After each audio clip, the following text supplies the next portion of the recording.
Buenas noches, ¿qué tal? ¿Cómo les va? Bienvenidos a esta edición de Todas las Voces. Feliz con este reencuentro. Siempre dicen que es lindo descansar, pero mejor es volver, porque volver también implica una cantidad de cuestiones vinculadas, por ejemplo, a esa pasión que sentimos por esta tarea. Y no es una frase hecha, realmente nos da mucho gusto estar con ustedes, estar con este maravilloso panel. Hoy tenemos un gran programa. Con Viviana Ruggiero hacemos algo así como, ¿se acuerdan cuando jugábamos al voleibol? Que íbamos rotando, Bueno, perfectamente ahora puede interpretarse que algo de eso está pasando, porque Viviana se tomó unos días, me toca el saque. Con un asunto, Rafael Porcel, ¿cómo te va, Rafa? ¿Cómo andás, Dani? Bien, qué lindo verte nuevamente por acá. Ya están Laura Raffo, Fernando Santulo, allí está Pancho Fay y hoy Enrique Rubio. ¿Cómo le va, Enrique? Bien, muy bien. Muchas gracias por su presencia. No, a ti, Vio que en equitación están las carreras lisas, le dicen, ¿no? Ajá.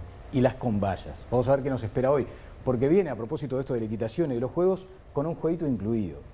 Para variar, te encantan los juegos, Daniel, confesá. Sí, me encanta. Pero también me han reclamado en la audiencia que los números tienen que ser grandes. Hoy vamos a establecer del 1 al 10, para algo que tiene que ver con el principal tema de debate de esta noche. Y es con esto de la campaña para derogar o mantener la ley de urgente consideración, 135 artículos en realidad.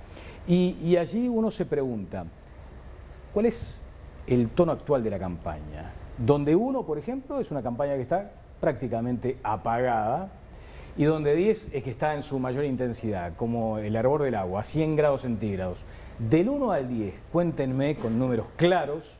Enrique, tome allí le han dado este instrumento. Yo soy un novato fantástico. en esto, así que... Por eso, del 1 al 10, me tienen que contar los panelistas, me tienen que contar cuál es aquel número que ven asociado al momento actual de la campaña para derogar o mantener la ley de urgente consideración. Ustedes saben, lo vamos a ver en el disparador, ya empezaron los discursos cruzados, empezaron las campañas, las publicidades. Vamos al disparador y luego los panelistas, y voy a pedirle además a Rafael que me dé su 1 al 10, van a hablar de este asunto, de la ley de urgente consideración y el momento de la campaña. Las campañas para mantener o derogar 135 artículos de la ley de urgente consideración entran en una zona caliente. Múltiples actos en todo el territorio nacional, spots para la televisión, para redes sociales, duros cruces y hasta acusaciones de campaña sucia por incluir argumentos que sean considerados mentirosos e incluso avisos que han sido eliminados. También surgió en las últimas horas que participa en el diseño de la campaña a favor de la derogación un publicista argentino que hizo las últimas 2 campañas del kirchnerismo. En aspectos puntuales, de un lado y de otro, interpretan los artículos de forma opuesta. Quienes están a favor, por ejemplo, dicen que facilita la forma de alquilar. Quienes están en contra, que dificulta el acceso a la vivienda. En el mismo sentido van con relación al aumento de la pobreza, de la población carcelaria, etc. ¿Qué se puede esperar de esta campaña? ¿Qué está en juego para el país durante los próximos meses?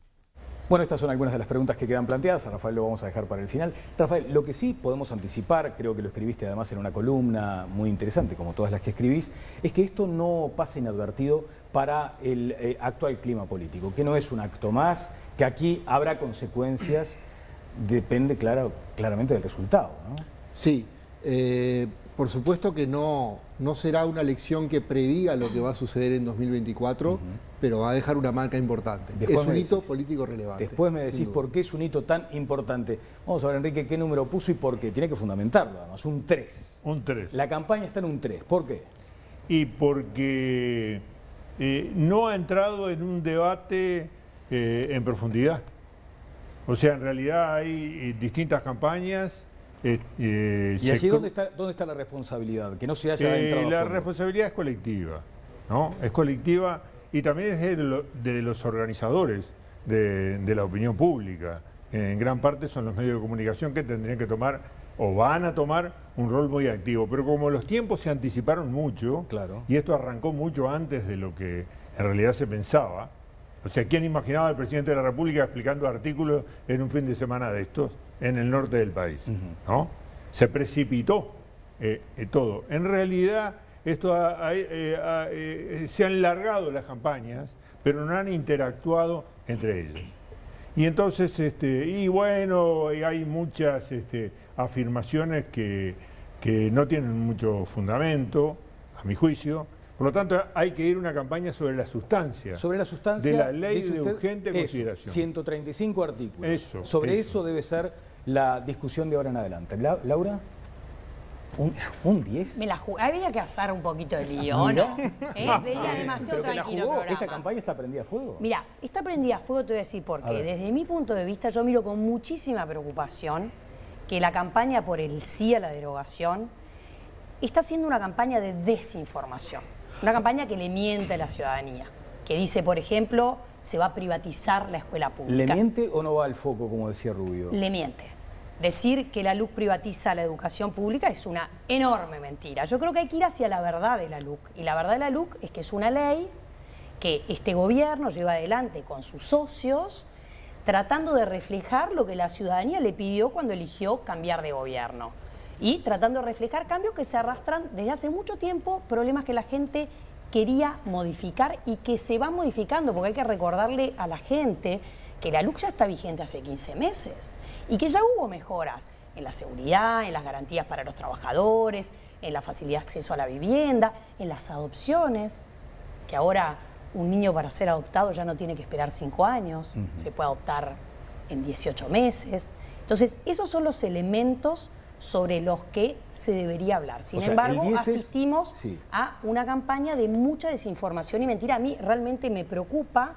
Eso supongo, Enrique, que tú en eso estarás de acuerdo, porque si querés profundizar sobre el contenido de la ley, no estarás de acuerdo con ese spot que salió al aire por parte de la campaña del sí, donde se decía, por ejemplo, que se privatizaba la educación pública. Es un spot muy genérico. Yo creo que la tendencia va a llevar por una serie de consideraciones, porque me parece que la reforma en materia educativa es quizá la peor parte del conjunto de la reforma. ¿Estás de acuerdo con que no la LUC no privatiza la educación pública? ¿No?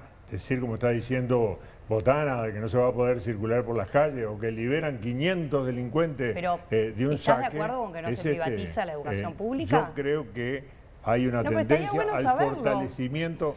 Te voy a decir la verdad. A ver. Porque a mí me importa si la verdad, mi verdad, coincide o no coincide con la campaña general.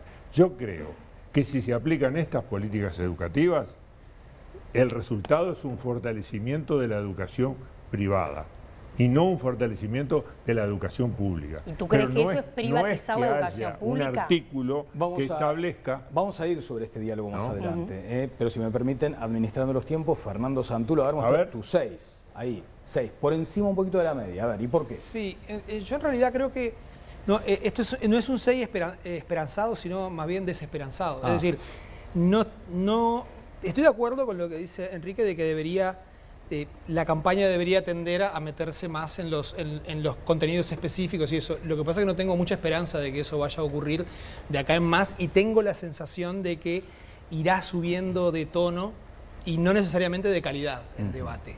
Por lo visto hasta ahora. Y que yo creo que lo que ocurre en este momento es eso, justamente. No hay...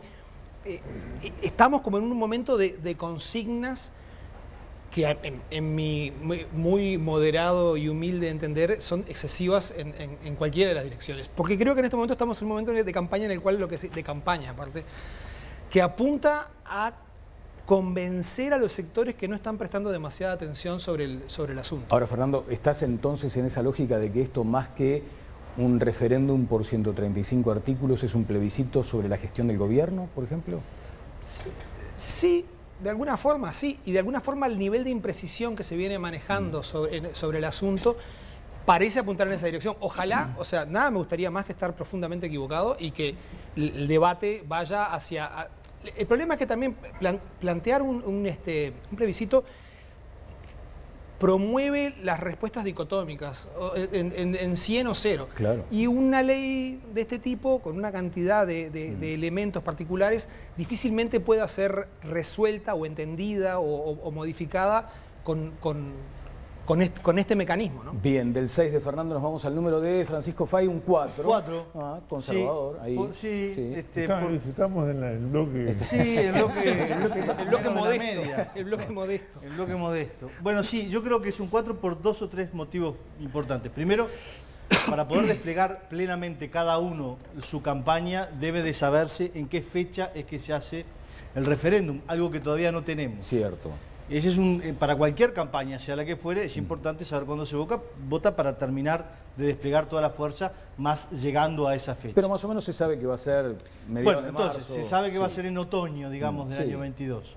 Sí. Eso implica, por tanto, que va a haber un quiebre, que siempre lo hay, que es en diciembre, enero, que la gente está en otra cosa. Por tanto, es un 4, ¿por qué? Porque yo creo que va a ser mucho más importante a futuro, luego de ese quiebre, luego de ese verano. Sí. Va a tener mucho más peso y mucho más protagonismo las dos campañas electorales, pero sin embargo no estamos ni en un 1, ni en un 2, ni en un 3, porque efectivamente ya se están esbozando las principales estrategias. Lo hizo así el oficialismo, o parte del oficialismo, y también lo hizo quienes están por el sí. Entonces, en ese sentido, no es algo neutro, no es algo menor, pero es un 4 porque va a ser mucho más importante luego del verano. Bueno, esto de los numeritos acá, Rafael, si querías hacer... a ver, No, Enrique. yo quería dar una respuesta a esto. Yo no creo que sea una elección de medio término. Acá discrepo con Bueno, lo vamos con a ver los ahora. expertos, Lo vamos a ver No en un creo para ratito. nada. Lo vamos a ver porque todos lo están... Todos no, pero hay una cantidad importante de analistas que consideran que sí, que efectivamente podría transformarse en una elección de medio término. Trabajás todo el tiempo con números, pero con números serios. Esto tiene mucho de lúdico, de juego. De todas maneras te voy por lo menos a plantear, si tuvieras que elegir... Voy a aceptar el desafío. Sí, yo voy exactamente por lo que eligió Sos un líder de opinión, Fernando. Es brutal. Pero a veces se llega a Roma por caminos distintos. Sí. En este caso, mi 6 está compuesto de un 8 y un 4, de un promedio. Y voy a explicar por qué. Yo creo que hay un 8 en la dirigencia política. Está bastante caldeado, está bastante entretenido, por así decirlo. Hay bastante debate, están los spots. Tenemos el presidente y el secretario de Presidencia de la República hablando con bastante asiduidad sobre el tema de la LUC. Tenemos al general Manini, estoy hablando primero del lado de la coalición multicolor, al expresidente Sanguinetti. En el Frente Amplio, Fernando Pereira, el favorito claramente a quedarse con la presidencia del Frente Amplio, está tematizando el tema. También lo ha hecho la intendenta Cose, por citar un ejemplo, y entre tantos otros dirigentes. Es decir, el tema de la dirigencia está fuerte. Si uno mira a los dirigentes, uno puede poner un 8. Si uno mira la opinión pública, es otro cantar. Claro. Es un 4. Por supuesto que es un promedio ponderado entre un pequeño círculo y un gran círculo, ¿no? Pero en la opinión pública la cosa es diferente. En primer lugar, mucha gente no está bien informada sobre el contenido de la LUC, para empezar. Después hay una segunda confusión también. Además, por supuesto que ahora también los temas de bolsillo, este clima de opinión pública pospandémica también está jugando un poco más. Todavía no se ha entrado del todo en calor en la opinión pública, se va lentamente. Y además hay un tema que, pensando justamente en la ciudadanía, yo quiero decir que a mí me preocupa, a pesar de que en este caso la Corte Electoral tiene las manos atadas y a pesar de que no es una novedad. Hay algo de extraño en el hecho de que para apoyar la ley haya que votar el no y para derogarla haya que votar el sí. Hay algo contraintuitivo de alguna forma. En ese sentido, por ejemplo, yo rescato que me parecía mejor en términos de claridad informativa. O sea que le agrega una complejidad Le al agrega votante. una complejidad extra. Sí. En términos de claridad informativa, Sí. por ejemplo, el referéndum del año 89 con la papeleta verde y la papeleta amarilla, que además decía uno Le pondrías colores. y el otro, sin duda, Sí. sin duda, porque aquí esta idea de que el sí en realidad es para derogar y el no es para mantener, hay algo que ahí, en lo particular, bueno, es una opinión personal, pero no me cierra. Bueno, Vamos por a- eso creo que la sí. campaña es el no derogar o el sí derogar. Tenés que agregar la palabra derogar para que Exacto. haya mayor entendimiento, porque si no, no se comprende. Igual, sí. estoy de acuerdo contigo de que la población no habla de esto, ni en los asados, ni con sus amigos. Las preocupaciones son otras. Estuvo la preocupación de la pandemia, todos quedamos muy afectados. Ahora es la preocupación por cómo se reactivará la cosa, cómo va a estar el empleo, y no se empezó a hablar de esto O se en habla, las claro, tertulias. o se en habla la- de la pincelada de brocha gorda. Claro, pero hay ¿eh? que... Ese es un tema. Y hay también. que hablar punto a punto, y tengo más fe que Fernando en cuanto a que vamos a empezar a dar más detalle. Por lo menos yo como dirigente política me comprometo a ir artículo por artículo. A veces Claro. muy importante dar Rubio, detalle. Rubio hablaba de la autocrítica necesaria. Por ejemplo, dice que todos tienen responsabilidad en esto que no se haya ido a fondo. ¿Hay autocrítica, por ejemplo, en el arco gobernante sobre creo el manejo que- actual? Yo creo que precisamente la campaña por el no a la derogación es una campaña muy informativa. Si vos ves los spots que se acaban de dar a conocer, cada spot está vinculado a uno de los artículos, a una serie de artículos, son muy importantes. Y, por ejemplo, se le explica a la gente lo que yo mencioné más temprano sobre las adopciones, antes demoraban 5 años, un niño va a su familia en 18 meses, se le explica lo que es cobrar en efectivo, que quizás acá en Montevideo no nos resulta tan extraño, pero vos explicale a alguien de un pueblo del interior que estaba obligado a cobrar el sueldo en efectivo, con tarjeta de débito y que ahora lo puede cobrar en efectivo. Bueno, ¿queremos derogar eso? ¿Quieren derogar que eso se pueda hacer? ¿O se quiere derogar, por ejemplo, que a un policía, si alguien lo agrede, le escupe en la cara, supongamos, ¿no? O le pega un botellazo? Eso ahora es delito con la LUC. Antes no lo era. ¿Quieren derogar que sea delito el agredir a un policía? Bien, Bueno, vamos a ir con Rafael, pero creo que como hay estás como entrando en detalle... 4 cosas inexactas en lo que acabas de decir. Mirá, Sí, a ver. sí, 4 cosas inexactas. Primero, el agravio es una invención que se ha hecho ahora como delito para la policía. Ya estaba previsto. Los delitos, sí. ¿Y entonces por qué querés derogar el 171, artículo si estaba previsto? El 171 y el 173 del Código Penal preveían, ¿no?, que eso no podía suceder. En realidad yo no me explico por qué pusieron el delito de agravio y por qué pusieron otros. Creo que la otros policía te lo que podría ya responder, porque la estaban policía cubiertos. hoy se siente que está siendo déjame respetada la calle. déjame No, terminar. pero digo, Déjame terminar. contesto. Déjame terminar. Déjame darte mi opinión también, porque tú también me interrumpiste a mí. pero yo no he expuesto mi opinión todavía, ¿no? Yo creo que en realidad esos delitos estaban cubiertos por el Código Penal perfectamente. Esta invención me parece que intentó ser una señal política hacia adentro y hacia afuera, más que un problema penal. Entonces no creo que esto sea el asunto. Y a mí me parece que en realidad las invenciones vienen por otros lugares.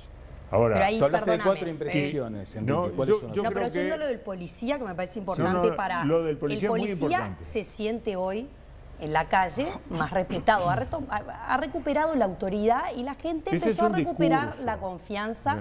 No es un discurso, le preguntas a cualquier policía y te lo dice. Sí. El policía, a ver, todos quedamos impresionados cuando veíamos videos que golpeaban y le pegaban a los policías y no pasaba nada. No. Y ahora eso ya no sucede. pasaba. Entonces, hubo no es un discurso, mucha es una gente- realidad. Hubo mucha gente procesada. Es una realidad. Ahora, que haya un sentimiento y demás, son cuestiones subjetivas que hay que determinar. Pero de eso Venimos vivimos las personas, de cómo nos un fin de semana sentimos, ¿no? fatal, ¿no? Venimos de un fin de semana fatal. Hay todo un discurso en relación con los delitos que no se corresponde con la realidad. Perdón, ¿los Si números tú crees que no son ciertos? ¿Crees que los números que publica el Ministerio del Interior no son ciertos? Yo creo que los números, la gente que elabora la base de datos es la misma y es muy profesional. Pero Bien. los números que acceden, en muchos casos me dejan serias dudas. Tú decís que los Tengo números de muchos audios. hurtos, rapiñas, Eh, asesinatos te voy a poner no son ejemplos, correctos. Te voy a poner ejemplos, los tengo en el celular, no quiero meterlos en el programa. Te voy a poner ejemplo, tengo muchas denuncias como parlamentarios de personas que dicen, viene una señora y te dice, a mí me robaron las 2 chapas del auto, hice la denuncia al 911, vinieron, yo qué sé cuánto, fuimos y cuando lo fueron a anotar, no pusieron hurto, ¿no? No pusieron hurto, pusieron otra categoría. Pero tú ¿no? decís, Pusieron digo, pero para mí extravío. es más claro, pero... Nos estamos Pusieron distrayendo extravío. Claro, Y no. después Nos me estamos sucede distrayendo con del O sea, otro. son centro. números Entonces, del Enrique, Ministerio del Enrique, Interior. es Yo bravo. confío Usted en tiene los además números, como ¿no? legislador la potestad, obviamente las posibilidades de pedir información respecto a lo que usted entiende puede llegar a ser he pedido- un mal manejo de los... Sería también poner en duda las estadísticas en Uruguay, grave. cosa que no, es lo más completamente diferente. Son ¿cuáles son las directivas para categorizar lo que sucede en el caso del Ministerio del Interior? Pero eso sería falsear información, entonces. No necesariamente. Porque si Es, hay una denuncia por un delito Yo y te lo dicen único que que le tenés puedo que escribir decir, otro... bueno, lo único que le puedo decir, me hago responsable de ello porque tengo mucha gente que me hace este tipo de protesta, y bueno, se la preguntaremos al ministro del Interior la próxima vez que se reúna la Comisión de Seguridad Pública, que va a ser Sí, porque pronto. si estás haciendo Bien, una pronto. afirmación bastante grave. ¿no? Pronto. A mí me parece que en cuanto a la construcción de la base de datos sobre hurtos y rapiñas, no sobre homicidios, sobre hurtos y rapiñas, hay problemas. Pero Bueno, ¿se redujeron sobre la cantidad de homicidios, delitos o no? Sobre Se homicidios, redujeron, eso sobre no hay discusión. homicidios, sobre homicidios ha habido después de la pandemia, en la pospandemia, un resurgimiento muy lamentable. Bien, no quiero ser antipático, pero nos Entonces, estamos yendo del eje Sí. que nos convocaba esta noche, y además tengo las Sí. palabras de quienes están en el panel, tanto Pancho como Fernando. De todas maneras, me queda pendiente preguntarte, Rafael, ¿tú entendés que acá hay una cuestión de similar a una elección de medio término? O sea, que podría estar configurándose plebiscitar la gestión actual del gobierno. El término que yo utilicé, que por supuesto es un Ese era el término, asunto del que íbamos a hablar y me olvidé. un término abierto a debate, a intercambio, es balotage de medio término. Bien, exacto. ¿Por qué? ¿Por qué balotage? Porque estamos en el mismo modo de campaña que hubo en noviembre de 2019. Están muy claros los bloques. Fíjense, ayer miraba fotos, un acto del Partido Colorado en favor de la LUC, alguna cosa de Cabildo Abierto, el Partido Nacional, actos conjuntos también. Mientras tanto, todo el Frente Amplio abroquelado, firme, en solitario, pero siendo el principal partido del país. Bien, tenemos alguna dificultad, pero nos vamos, mientras Sí. tanto, ¿sabes qué? Dame Pancho, tu opinión respecto a dos esto. ideas Sí. con relación a eso. Primero, me interesa lo de las elecciones de medio término. En realidad es una metáfora o es una comparación que implícitamente lo que señala es que en otros países existe, cuando se vota en el año 1, por ejemplo, en gobierno, por 4 años, a mitad de tiempo, a los 2 años que ese gobierno está ejerciendo el poder, se convoca periódicamente, sistemáticamente, por orden institucional, por cómo funcionan las instituciones, a elecciones para, de alguna forma, ratificar o no el sentido general de lo que está haciendo el gobierno. Pasa en Argentina, pasa en Estados Unidos, por ejemplo, y en ese sentido, efectivamente, Uruguay no tiene eso, y el referéndum como otros en otras ocasiones, antes del 2005, funcionan, hacen las veces de eso. Es decir, es una elección en donde es un sí o un no, y lo interesante que aporta el senador Rubio aquí es que la campaña del sí va a intentar que no sea, o por lo menos así se declara, un tema justamente a favor o en contra del gobierno. Pero hay que intentar entender por qué es eso, por lo menos por qué lo interpreto yo. Porque nunca hubo del 85 hasta aquí, es decir, de la vuelta a la democracia hasta aquí, un presidente de la República y un gobierno con tanta opinión favorable a esta altura del gobierno. La diferencia que hay entre el referéndum, por ejemplo, de ANCAP de diciembre del 2003, de diciembre del 92 de la Ley de Empresas Públicas, de el 97 con la UTE, por ejemplo, el tema eléctrico de la UTE, etcétera, y todos tantos que fueron llevados adelante por la izquierda en general y el Frente Amplio en particular, es que en aquel entonces, aquellos gobiernos no tenían tanto apoyo como el que tiene hoy en día. Entonces, ir a un escenario de confrontación con el gobierno, arrancan con mal pie, en la medida que por lo menos 50 y pico % está a favor de lo que está llevando adelante este gobierno. Entonces, la estrategia es un poco distinto, o pretenderá hacerlo, y hay que ver qué resultado tiene, porque es muy difícil y muy engorroso, como decía muy bien Fernando, entrar en el detalle de cada uno de los 135 artículos. Sí, quiero volver con Rafael por este asunto, Rafa, por favor, porque me parece relevante, y después voy con Fernando. Claro, para un poco cerrar la idea. Entonces, lo que tenemos es a los bloques alineados tal cual noviembre de 2019. Sí. Se elige otra cosa. Sí. O sea, se elige si derogar o no derogar una ley, no un presidente. Pero la distinción es relevante. El único antecedente, digamos, de una elección que fuera transcurrido cierto momento y donde los bloques estuvieran alineados de forma parecida, fue un plebiscito en realidad, el plebiscito constitucional del año 96. Sí, 96. ¿Ah? Porque ahí fue bastante parecido. Lo que hay que tener ojo es concluir que de alguna forma esto sería lo mismo que si fuera un balotaje de presidentes. O sea, el modo de campaña es el mismo, pero cuidado con esto, y quiero poner un ejemplo. En el año 2003, el Frente Amplio, sin el astorismo, o por lo menos sin Daniel Astori, claramente, ganó con mucha comodidad el referéndum de ANCAP, por supuesto apoyado por organizaciones sociales también. Después votó menos, ganó por mayoría en primera vuelta, pero votó menos después. No es lo mismo una cosa que la otra, es decir, claro, el votar, el alineamiento entre lo que un partido dice que hay que votar y luego el apoyo a tal o cual partido no es igual, ni siquiera es igual en forma simultánea.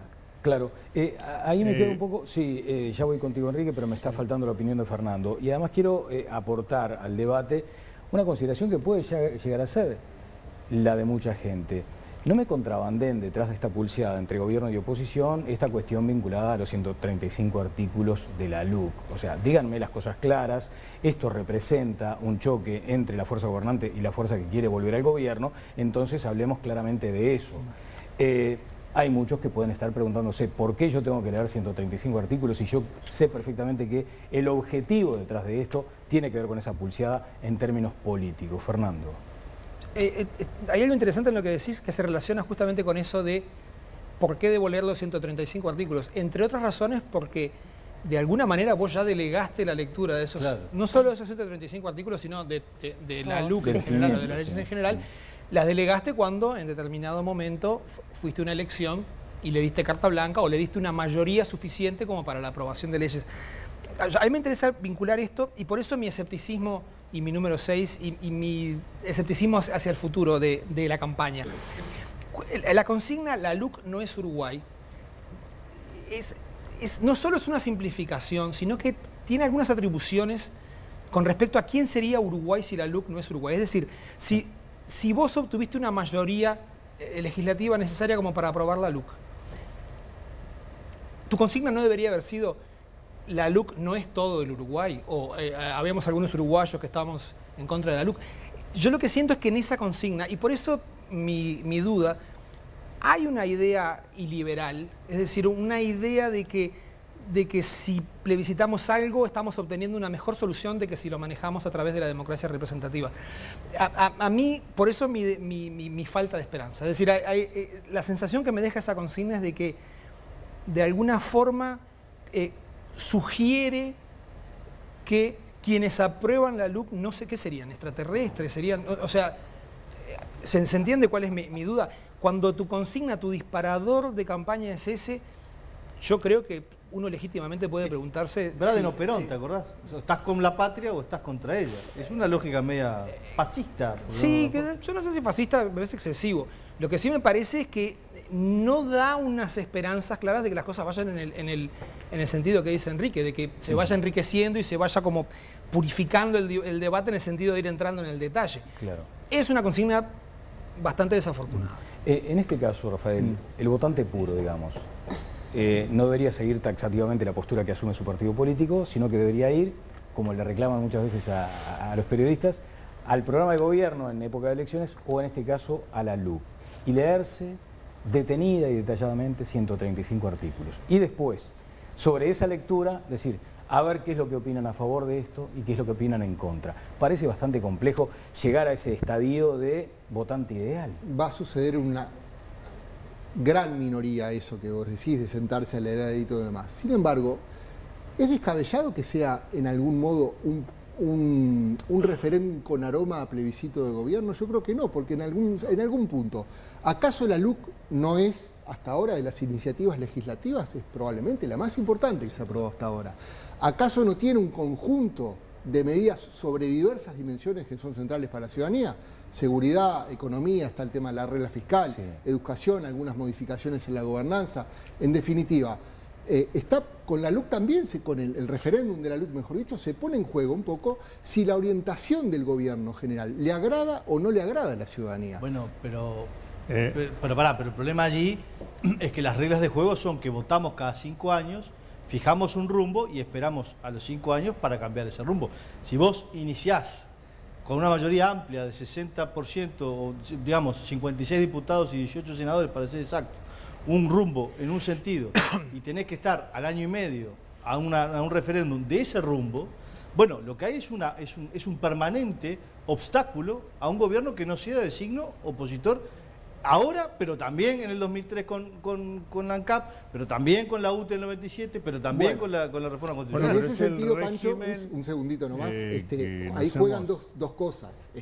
Juega la oposición, que ha utilizado mucho los mecanismos de democracia directa, cuando justamente ejerciéndola como tal, pero juega también el oficialismo, porque el oficialismo se arriesgó de alguna forma al tener una ley ómnibus, a que de alguna forma la oposición justamente lo cuestionara en todas las dimensiones, no ya en un referéndum sobre una empresa pública o sobre una medida puntual determinada. Bueno, o sea, son las dos cosas. Cierro las con que esto. explican. Sí. También puede tener una oposición que no esté permanentemente cuestionándote Ajá. con un mecanismo directo, algo cuando el pueblo lo define. A ver, como cierre de este tramo, 30 segundos de Enrique, 30 segundos de Laura, respecto a estas consideraciones que hace Rafael, y además me avisan que ya está el resultado del sondeo que hizo Todas las Voces respecto a la conducta que asumirá el votante ante ese momento de la votación. Enrique. Yo creo que hay un factor que no consideramos, que es la pandemia. En realidad el gobierno es mucho más inicial de lo que pensamos, mucho menos medio término, para decirlo de alguna manera. Yo creo que los tiempos políticos se corrieron todos de una manera muy significativa, y en algunos aspectos y en algunos sectores recién estamos entrando en la el cancha. comienzo de la gestión. En la gestión. Sí. Entonces, es mucho más complicado, me parece, el significado de medio término, del medio término. En de fin, este balotaje de medio término. entiendo el razonamiento y es muy inteligente. Sí, pero también hay una cosa, ¿no? Pero a mí Sí. me parece que... Si prospera la pero- iniciativa de la oposición, Sí. lo fortalece precisamente cuando estamos en ese momento 2 años de, 2 años. de la futura elección. Laura. Creo que lo positivo para poder evaluar el sí o el no a derogar la LUC es que ya está vigente. Entonces la gente lo que puede ver es, bueno, cuánto me cambió la vida o no, por esos terrores que había de que pasaran cosas nocivas no han pasado. Entonces la gente puede decir, bueno, esto es lo que el gobierno puso arriba de la mesa para cumplir aquel compromiso por el país. Digo esto en cuanto a las afiliaciones partidarias, ¿no? ¿Se acuerdan que la coalición había firmado un compromiso por el país? Parte de ese compromiso se pone en la LUC, ya está vigente, ya han habido buenos resultados en seguridad, en garantías para los trabajadores, en una serie de cosas más. Y bueno, entonces era evaluar eso y es evaluar la gestión de gobierno. Veremos qué opina la gente en Todas las Voces. Una brevísima pausa y seguimos adelante. Viví el puesto. Viví Uruguay.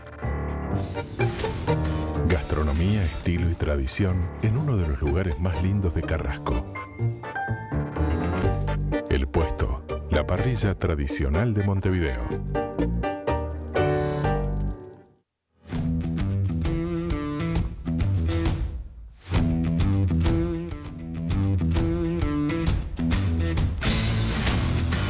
Seguimos adelante en esta edición de Todas las Voces. Vamos a conocer el resultado de este sondeo. Reiteramos, un sondeo. Y fíjense, tenemos a Rafael Porcekansky. Nunca nos permitiría hablar de encuesta, ¿eh? Esto es una especie de globosonda que impulsamos desde aquí para ver qué opina la gente que mira Todas las Voces. Allí está el dato, 85,5. A ver, aquí lo tenemos, sí. Hoy en Todas las Voces nuestros panelistas debaten sobre la campaña para derogar los 135 artículos de la ley de urgente consideración. ¿Qué hará usted cuando llegue el momento de votar? 85,5% mantener los artículos. Derogarlos un 12,9%. No sé, un marginal 1,6%. Rafael. Es un sondeo, como tú bien dijiste, entre quienes participaron. Exacto. Algunos seguramente son televidentes, Sí. capaz que algún otro no. Otro no. Otros televidentes seguramente no votaron. Sí, así que bueno. es cierto. Lo que sí está claro es que a nivel de opinión pública general, por supuesto que desconocemos qué es lo que va a pasar, pero es difícil que en términos generales se salga de la lógica de bloques parejos. Claro, claro. Eso sí, es un escenario de alta factibilidad. Ajá. Opción está trabajando seguramente en encuestas de este tipo o con esta consulta. Eso sí. ¿Y allí es abarcativo también? ¿Es a favor o en contra también? ¿Lo plantean así? ¿Lo van a plantear así? A favor o en contra. A favor o en contra de la LUC. Bien. Sí. Laura, tenías algo pendiente del bloque anterior respecto sobre todo a esto, ¿no? Sobre todo al decir que es una ley que ya está vigente, que hubo cambios que ya empezaron a verse. Y tú mencionabas que la gente siente que en muchos aspectos se mejoró. Y yo creo que sí, que está en la percepción de la gente, pero creo también que hace falta informar más. Y por eso creo que una campaña informativa es muy necesaria. Rubio, ¿dónde se desmejoró? Yo creo que es un razonamiento equivocado, si tú me perdonás. Porque en realidad, pongamos, en seguridad, Larrañaga hizo, mi amigo Larrañaga, realmente esto lo sentí mucho, afirmaciones categóricas durante 3 meses de que habían bajado radicalmente los delitos. Eso fue previo a la LUC. Y ahora estamos evaluando qué sucede después de la pandemia. O sea que esto está ahí. Segundo, me parece que es muy sano para el sistema democrático uruguayo que podamos hacer esto de discutir sobre por lo menos los grandes lineamientos de una ley que es un conjunto y un paquete enorme de leyes. Por eso nosotros hemos dicho que es de muy baja calidad democrática. No en la intención de los autores, sino en el resultado legislativo. Y que entonces la gente pueda pronunciarse sobre esto, porque son grandes paquetes. Y Enrique, lo de la calidad democrática, la baja calidad democrática, Sí, como la describe el Frente Amplio, ¿no va un poco en oposición a lo que decía Pancho Fay respecto a que por algo hubo una votación, por algo el resultado de la votación determinó que este fuera el bloque gobernante y en función de eso se supone que se delega la responsabilidad de legislar? Después, bueno, el procedimiento de pronto permite todavía alguna pero discusión. esa es una teoría Sí. de la democracia que, bueno, que algunos pueden sustentan y que otros no compartimos, ¿no? Yo creo que lo que Uruguay introdujo en la reforma constitucional, y ya estaba, ¿no? Pero lo ratificó en la reforma constitucional, en realidad fue un sistema múltiple, donde hay la democracia representativa y la democracia directa. Y entonces una combinación de estas cosas a veces puede resultar muy buena para el país o muy mala, ¿no? Depende de cómo se use, depende de las circunstancias. Entonces yo creo que ahora estamos evaluando algo que en realidad todavía está en sus comienzos.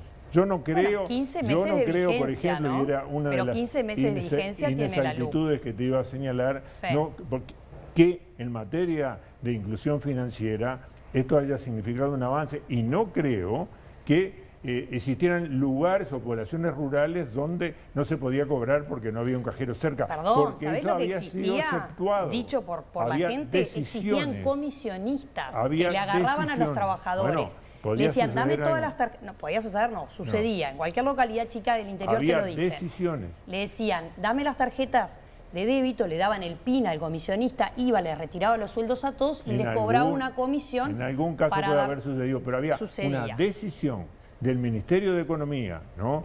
Hubo una decisión en ese sentido de que no se sucedía y ahora no pagara sucede más. por ese no hay más sistema. comisionistas porque la gente puede No. cobrar en efectivo. Bueno, no, me gustaría aclarar en algo realidad respecto a lo de la habría que ver cómo calidad se implementó. democrática. Sí, a ver. La LUC tiene tiempos similares a los plazos para votar una rendición de cuentas, incluso las rendiciones de cuentas a veces son más extensas que la LUC. Hubo un debate democrático, hubo un debate en el Parlamento. De hecho, tú, Enrique, en términos generales votaste la LUC incluso, la votación general.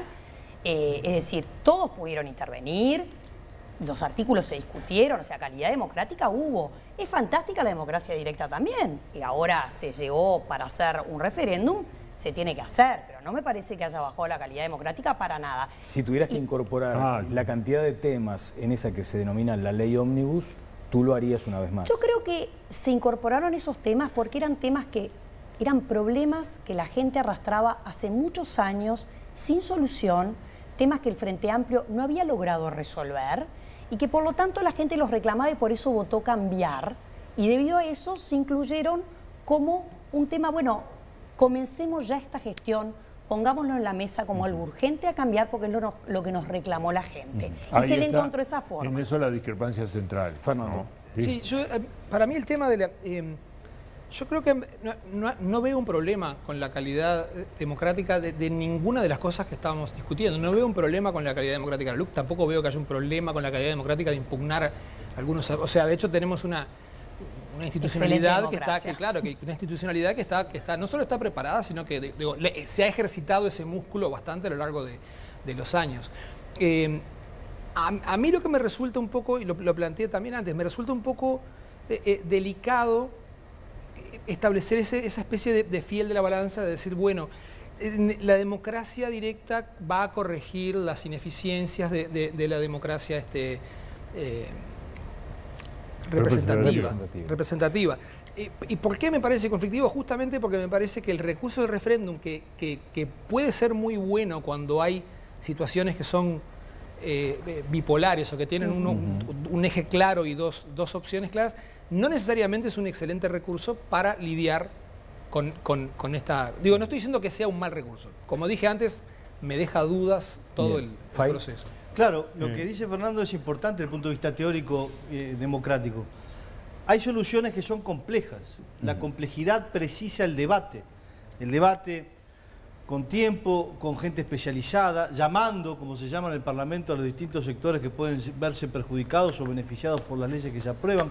Todo eso es lo que hacemos los ciudadanos cuando delegamos, cuando votamos en representantes que en el Parlamento, más en el caso uruguayo que tiene representación proporcional integral, representan el arco entero de opiniones del país y allí se establecen las prioridades, allí se votan con mayorías y por tanto está muy aceitado el régimen y el sistema y para nada se puede pensar que esta ley haya salido entre gallos y medias noches o que no se haya debatido.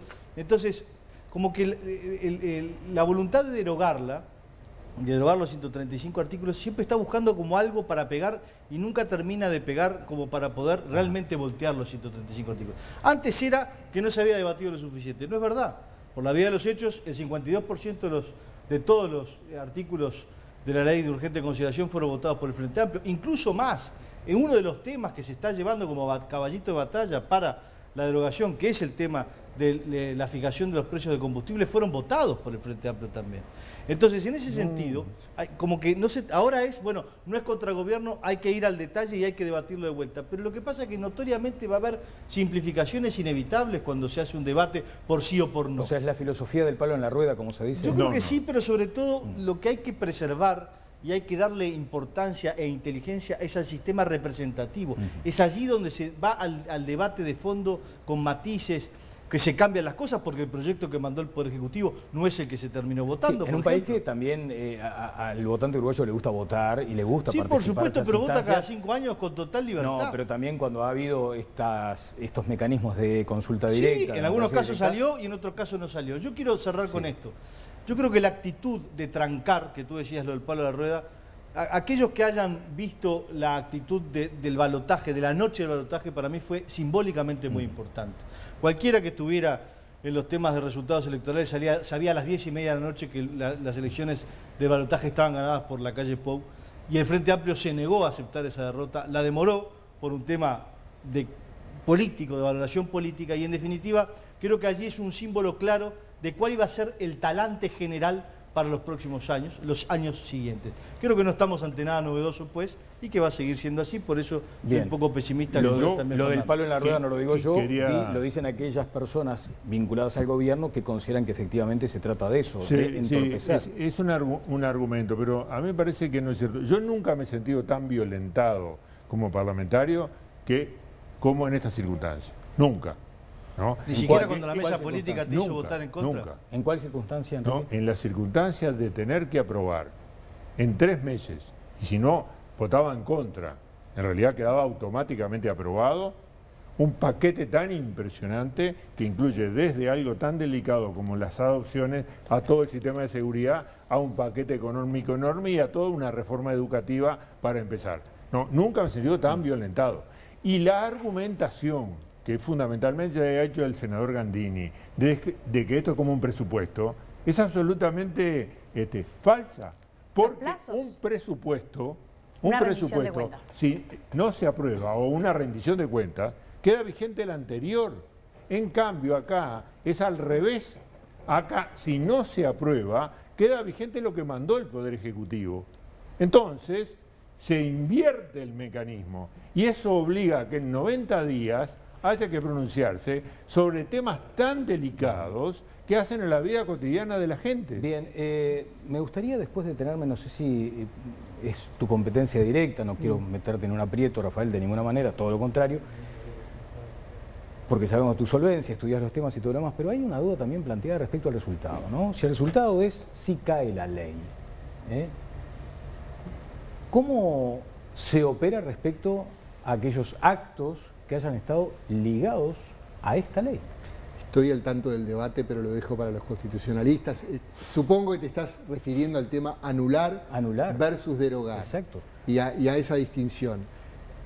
Me supera, para decirlo con total honestidad. Porque en el discurso es un tema que se nota, muy técnico, claro, realmente para constitucionalistas. Sí, en algunos momentos, en el discurso, digamos, de algunos actos políticos se ha dicho, miren que si esto cae, salen presos. A ese grado de sensibilidad también puede llegar a caer, en ese grado de sensibilidad puede llegar a caer el discurso, para decir, miren que si cae la LUC, hay una cantidad de presos que quedan sin causa y tienen que ir para afuera. Eso ya es otro tema que no tiene que ver con el tema de anular o derogar, a mi entender, tiene más que ver con el rol que juega el miedo en las campañas. Y el miedo siempre juega un rol en las campañas, y lo juega de un lado y lo juega del otro, y ya lo estamos viendo. ¿Y por qué? Bueno, porque lejos de los modelos de electores racionales que, como decías vos, analizan sesudamente los programas, escuchan a unos y otros dirigentes políticos, incluso quienes lo hacen, el elemento emocional en la decisión política es absolutamente relevante. Y juega va a jugar un componente central en esto.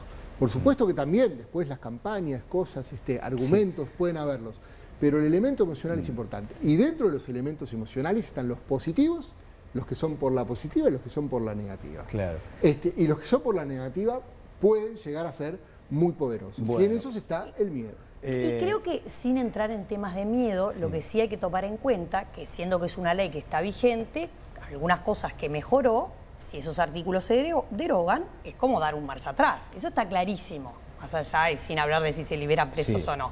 Yo en materia de seguridad no estoy de acuerdo con Enrique. Él pone en duda los números del Ministerio del Interior, yo no los pongo en duda.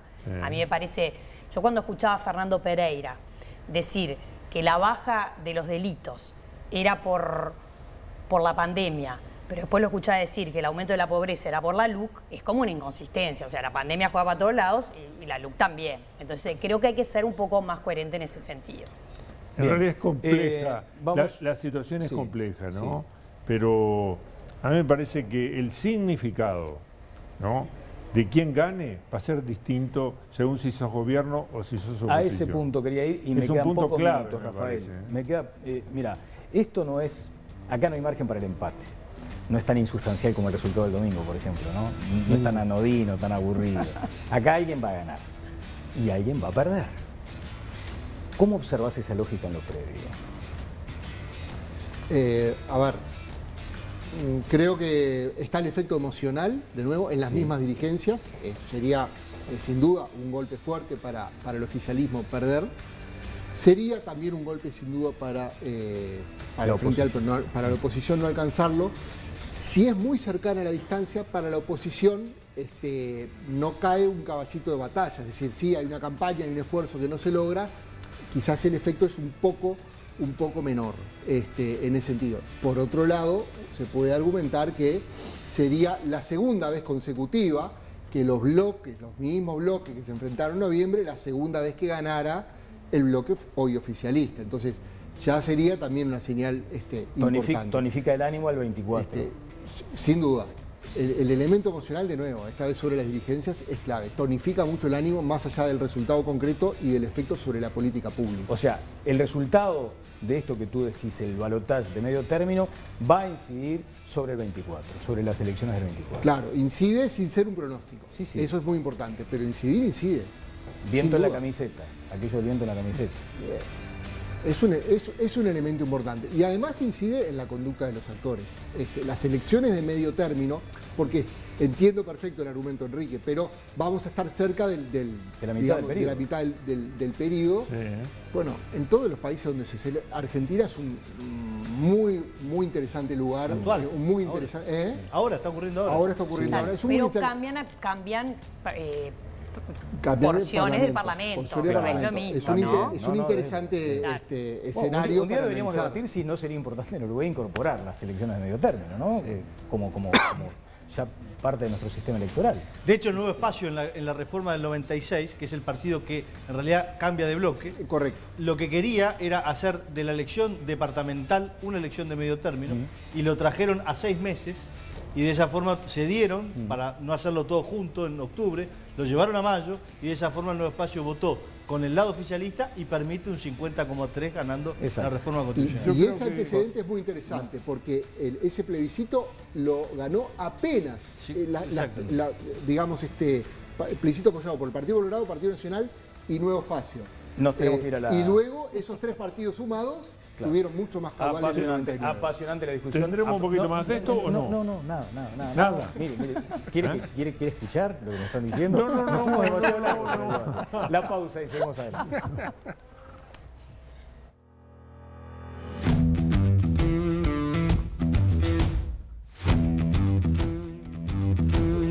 No, a nosotros nos encanta. Bueno, nos encanta esto de los juegos. Un día vamos a inventar ese tweet final. Cada uno de ustedes va a tener que... Todos tienen cuenta de Twitter, ¿no? Enrique, usted tiene, ¿no? Perfecto. Pancho Fue también, así todos. Bueno, vamos a jugar con eso.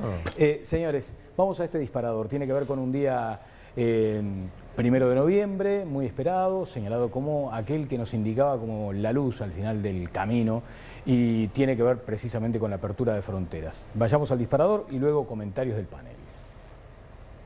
Hoy Uruguay recibió en el aeropuerto de Carrasco a los primeros extranjeros tras la reapertura de fronteras.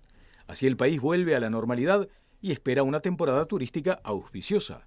Pero no es el único dato. Un domingo de clásico con público en las tribunas, ya no es obligatorio el uso de tapabocas al aire libre, fiestas y eventos con más aforo, con un promedio de 200 casos nuevos diarios y una cifra global manejable, Uruguay parece encaminarse a dejar atrás al coronavirus. Uno se pregunta, ¿ya estamos a salvo? En el otoño-invierno europeo comienza a registrarse un aumento de casos, fundamentalmente en Alemania, en el Reino Unido, Rusia. ¿Es demasiado pronto para dejar las medidas? ¿Debemos seguir cuidándonos? Es rarísimo. ¿Qué es rarísimo? Estábamos escuchando a Santulo. No, que me parece insólito esa idea de que haya gente haciendo cola desesperada para entrar a Uruguay. Sí. Y somos un país maravilloso. No, está bien, pero claro, pero maravilloso. Pero no me imagino gente haciendo cola en un puente porque hoy se abre la frontera. Es verdad que acá hay mejores playas, pero no sé. Pero y hay muchos lazos familiares, gente que no se vio por mucho tiempo también, ¿no? Sí, o sea, no solo turismo, digamos. Claro. Puede ser. Totalmente. 2 años, mucho. Sí. Yo soy muy optimista con el resurgir del turismo. No vi las colas, pero efectivamente es un cambio hacia la normalidad, sí. Que notoriamente se precisa vivir una vida normal, ¿no? Sí. Ahora, claro, uno a veces tiene que andar con cuidado con las palabras porque tampoco puede cometer la imprudencia de ser negativo, de plantear una mirada negativa en esta circunstancia. Hemos salido, ¿no? O estamos saliendo, digamos, bien, razonablemente bien. Pero me parece como que estamos todos convencidos de que esto ya pasó, ¿no les da esa sensación? No, yo creo que no, porque cuando viajás hay mucho protocolo, todos tienen que presentar el certificado de vacunación, que pasaron los 14 días, que tenés que entrar con un PCR, la gente viene muy consciente con el tapabocas, sea en el medio de transporte que sea. Yo creo que... Pero en el clima interno, o sea, entre nosotros, en lo doméstico, ¿no percibís vos? Estás en contacto todo el tiempo con la gente. Creo que todos los uruguayos sentimos un alivio de que lo peor ya pasó. Fue muy traumática la pandemia. Entonces, o sea, y lo peor para mí ya pasó. Esto pasó. Lo peor ya pasó. Tuvimos una buena política de vacunación. Ahora probablemente, no sé, supongo que en algún momento iremos todos para la 4ª dosis. Yo siento que la cosa está más controlada, que hay que seguir guardando las distancias, usando los tapabocas, pero uno siente que... Eso es lo que no veo. ¿No lo ves? No, en el sentido... Sí, pero los supermercados, claro, si te vas a un negocio, si el vas otro día a un teatro... al estadio entraron todas aquellas personas que estaban vacunadas, en fin. Sí. Pero veía que era... O sea, yo esperaba que en una circunstancia de esta naturaleza hubiera todavía como algún recaudo. Y me dio la sensación es que la gente está... Y por eso mismo yo creo que el turismo va a resurgir, porque la gente está con ganas de salir. Sí. Yo creo que es muy positivo que podamos abrir las fronteras, que también hay un porcentaje de riesgo que no podemos estimar, ¿no? A mí me parece porcentaje de riesgo que ha estimado el propio Poder Ejecutivo, el gobierno, que ha dicho, miren, íbamos a decretar en estos días el cierre de la emergencia sanitaria. Y sin embargo nos vamos a tomar algún tiempo. Yo creo que no podemos bajar la guardia. Es lo que nos indican los expertos. No podemos bajar la guardia. Todos tenemos el deseo, ¿no?, desde el punto de vista subjetivo, de volver a la normalidad total, ¿no?, al intercambio social. Los que más han sufrido son los pequeños y los jóvenes y los que están solos, ¿no?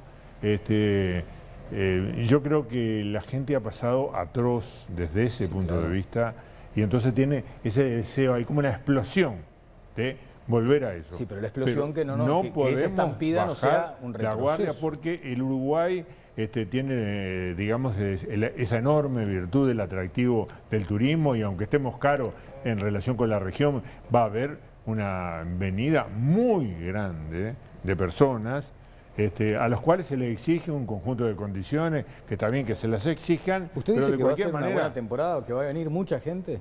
yo creo que va a venir...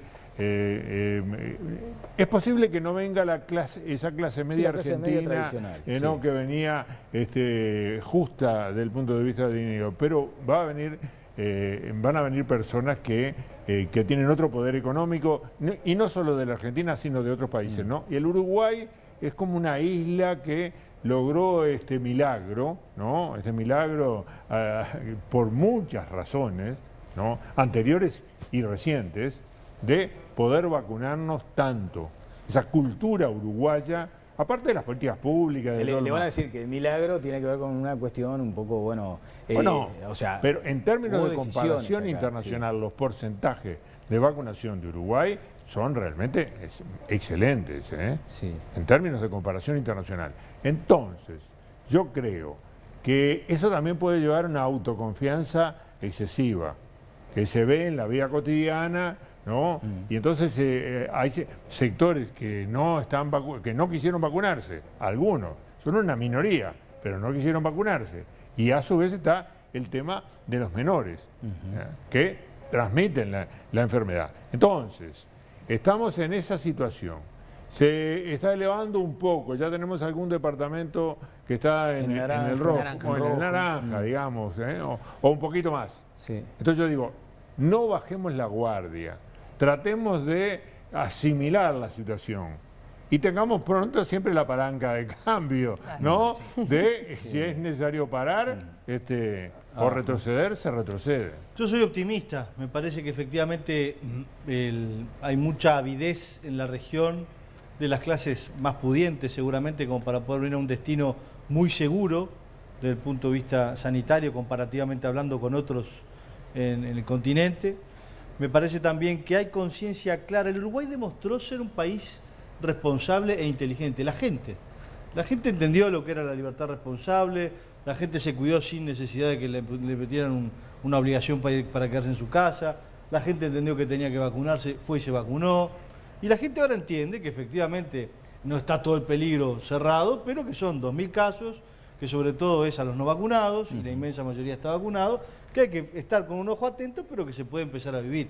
Y me parece que en ese sentido las virtudes o las ventajas de tener una buena temporada son muy superiores a las pocas desventajas que pueda llegar a tener algún brote, alguna cosa que pueda llegar a aparecer, sobre el cual de todas formas el gobierno está atento y la sociedad está atenta. Yo quiero hacer un comentario corporativo, como músico, y que tiene que ver justamente con esto, con lo de las aperturas y los protocolos. Yo creo que si ya estamos abriéndonos al turismo, quizás sea un buen momento también para ponerse a revisar los protocolos en los lugares en los que hay espectáculos, sobre todo tomando en cuenta que siguiendo los protocolos hasta este momento no se ha producido ningún brote ni ninguna cosa, digamos, en lo que tiene que ver con los espectáculos públicos, por llamarlo así genéricamente. O sea que... Decirlos que te aumenten el aforo. Que aumenten el aforo, claro. y que hay que utilizar también la imaginación. Vienen ahora un montón de meses de que se pueden hacer un montón de cosas al aire libre, claro, que no necesariamente implica estar en un recinto cerrado. Bueno, ahí también me lo aplico a mí mismo, ¿no? Usar la imaginación, pero sí no mantener esa especie como de dualidad de que si soy un empresario de Maldonado que va a hacer un único show, lo hago y no tengo ningún control, pero si soy un bolichero de Montevideo, tengo los controles. Si hay una apertura general y tenemos toda la convicción de que la cosa va a ir a mejor, bueno, empecemos a mover las perillas y que también los espectáculos públicos y la gente que vive de la cultura pueda empezar a arrimarse a una normalidad. Bien, sí. Y después hay algunos otros eventos a propósito de espectáculos deportivos, también están las finales de la Copa Libertadores, la final de la Copa Sudamericana, que implica una llegada importante de brasileños. Cada tanto aparece en las redes sociales, sobre todo, la escasez de controles, por ejemplo, en el aeropuerto o en algunos pasos de frontera. Eso igual también esto implica como... Sí. Para la industria turística implica a nivel mundial, no solo en Uruguay, cambios muy importantes, porque es una industria que se tiene que volver mucho más flexible. Estaba leyendo unas estadísticas que publicaban los de Expedia, hoteles.com, son los que manejan estadísticas mundiales sobre el tema. Por ejemplo, se redujo drásticamente la cantidad de días de antelación con que la gente reserva hoteles, alquileres o autos. Es decir, que la oferta tiene que estar ahí disponible y a último momento la capturan. Hay que tener mucha flexibilidad. También se cancela más rápido, porque se cancela por un contacto positivo, por un PCR que te dio más. Es decir, para toda la industria turística es muy complejo. Y se está apostando precisamente a menos gente con más poder adquisitivo. Y creo que en eso Uruguay está bastante bien parado, porque ha sabido capturar algún turismo más de élite, por tener espectáculos culturales que son de nivel internacional, hasta por tener hoteles con ese nivel, locaciones con ese nivel, y me parece que va a implicar entonces una transformación de la industria donde los más pequeños quizás le va a ser difícil después de la pandemia salir adelante. Sí, sin duda. Bueno, ojalá que haya un impacto positivo, porque además sigue siendo el turismo uno de los sectores que más empleo genera, ¿no? Sí. Algo así como 100.000 personas en Uruguay viven directamente del turismo cuando la temporada es buena, y eso después va derramando, tiene como círculos concéntricos. Y 7% del PBI se calcula en los mejores momentos. Claro, que después ahí está la comparación con la carne y la soja, por ejemplo, ¿no? Y anda ahí peleando, ¿no? Sí. Bueno, ojalá que tengamos una linda temporada. Ha sido un programón, gracias a ustedes, por supuesto. Un detallecito que faltó Viviana, pero bueno, en fin, ahí sí sería redondo. Ella está haciendo turismo, me parece. Y por supuesto, como tanto le gusta. Bueno, señores, que pasen todos muy bien. Muchas gracias. Y a ustedes los despedimos hasta el próximo lunes.